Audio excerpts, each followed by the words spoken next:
So I've been batch prepping, and I know some people have had questions about batch prepping, so I just thought that I would send this video that could help you and maybe give you some ideas. So what I'm doing right now is I'm roasting, or rather sauteing, onions and carrots with turmeric and letting them get a little soft.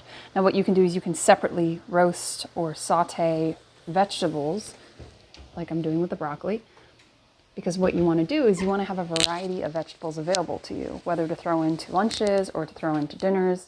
You know, for my lunch for the week, I've chosen to do soup. And so I've got chicken, and I cooked a whole chicken in the crock pot, and then I made bone broth from it, so that I'll have that as an option for a base. And then I put some Swiss chard from the garden in there, and you can put any type of green, kale, spinach, you know, anything that would work for you. And if you don't want to have soup, or if you don't want to have soup for 5 days, don't add soup to, you know, all of your containers, because this is for lunch, right?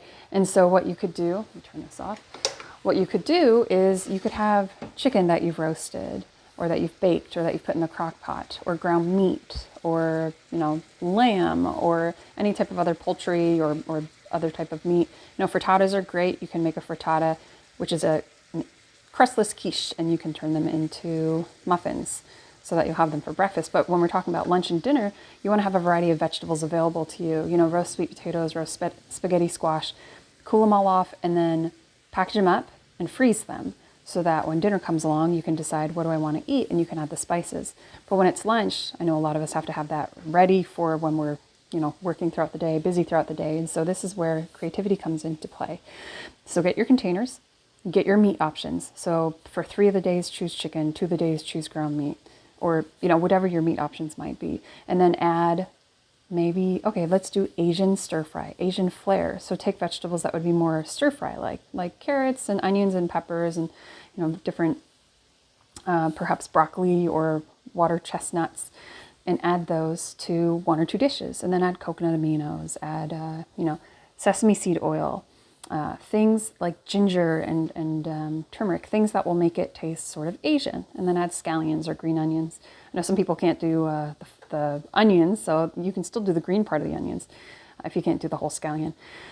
But then let's say you want to make it Mexican. That's where you have chili or garlic and onion. If you can't do garlic and onion, do esfatida, which is an alternative garlic spice that can help, you know, while you're unable to do garlic and addressing those issues. If you want to do more, I mean, you could do cayenne. If you like spicy, you know, get your salsa, get your guacamole, you can add that in. If you can, take foods that don't freeze well and eat those first, and then eat the foods that do freeze well and eat those later. Because what I like to do is, you know, prep all 5 of these and then put half of them into the freezer and half of them I keep for myself. So batch prepping is just cooking a bunch of food all at once, using your crock pot, your pressure cooker, your air fryer, you know, your oven, and having them all ready. And packaging up breakfast and lunch is what I recommend, but then having dinner kind of at leisure so that you don't have to fully cook the meal because it's already pretty much cooked. Some people choose to cook all their vegetables beforehand and then do their meat, but then you can decide what spices and herbs you want to add. If you want to do Indian, think of curry. Use coconut milk as a base, you know, or almond milk or whatever, cashew milk, if that might work for you. So I hope this helps. Let me know if you have any questions, but just thought I'd send this along. So keep going.